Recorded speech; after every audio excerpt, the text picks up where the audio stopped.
11वीं सदी जब हिंदुस्तान में आई तो उसके साथ ढेर सारे रंग बिरंगे तहजीब और तनाव भी थे।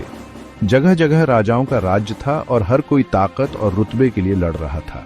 इन सब में गुजरात का चालुक्य साम्राज्य बहुत मजबूत था, लेकिन दूर पश्चिम से एक आंधी आने वाली थी। गजनी का महमूद अपनी फौज लेकर हिंदुस्तान की दौलत पर नजर गड़ाए हुए था। उसके हमले लगातार हो रहे थे। हर बार मंदिरों को लूटा जाता और शहरों को जला दिया जाता था।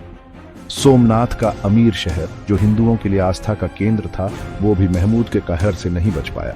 इससे पूरे हिंदुस्तान में डर का माहौल बन गया। लेकिन इस निराशा के बीच हिम्मत और बहादुरी की कहानियां भी सामने आने लगी। ऐसे लोग भी थे जो इन हमलावरों के आगे झुकने को तैयार नहीं थे, और इन्हीं वीरों में से एक थी गुजरात की रानी वल्लरी देवी। उनकी कहानी हमें बहुत कुछ सिखाती है। ये बताती है कि मुश्किल समय में भी हिम्मत नहीं हारनी चाहिए। वल्लरी देवी कोई आम रानी नहीं थी जो बस महल की दीवारों के अंदर रहना पसंद करती हो।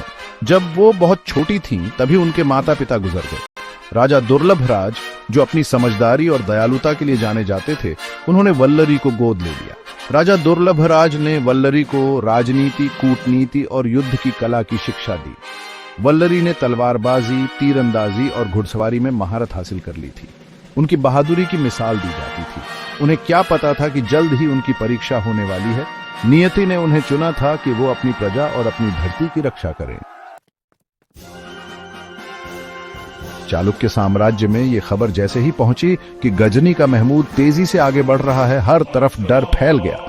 राजा दुर्लभराज ने जंग की तैयारी तो शुरू कर दी, लेकिन किस्मत को कुछ और ही मंजूर था। राजा, जो अब बूढ़े हो चुके थे, बीमार पड़ गए और राज्य खतरे में पड़ गया। ऐसे मुश्किल समय में वल्लरी देवी ने हिम्मत दिखाई और आगे आई। उन्होंने अपनी कवच पहनी और गुजरात की जनता और अपनी सेना को ललकारा। उनके जोशीले भाषणों ने लोगों में एक नई उम्मीद जगाई। वो अपनी धरती, अपनी आजादी और अपनी रानी के लिए लड़ने को तैयार थे। जो जंग हुई वो बहुत भयानक थी। वल्लरी ने बहादुरी से मोर्चा संभाला और अपनी सेना का नेतृत्व किया। उनके साहस के किस्से आग की तरह फैल गए। कहते हैं कि उन्होंने खुद महमूद के कई सेनापतियों को मार गिराया। हालांकि चालुक्य सेना ने बहादुरी से मुकाबला किया, लेकिन आखिरकार उन्हें पीछे हटना पड़ा।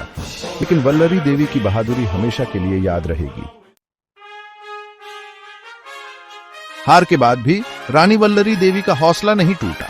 उनकी बहादुरी की कहानियां गुजरात की लोक कथाओं का हिस्सा बन गई। उनका नाम बहादुरी और अदम्य साहस की निशानी बन गया। उनकी कहानी हमें ये याद दिलाती है कि असली बहादुरी डर के आगे हार मान लेना नहीं है, बल्कि उस पर जीत हासिल करना है। वल्लरी देवी की विरासत आज भी जिंदा है, न सिर्फ इतिहास के पन्नों में, बल्कि हर उस इंसान के दिल में जो एक बेहतर और साहसी दुनिया का सपना देखता है। वीडियो अच्छा लगा हो तो लाइक और शेयर जरूर करें, और हाँ, चैनल को सब्सक्राइब करना मत भूलना। धन्यवाद।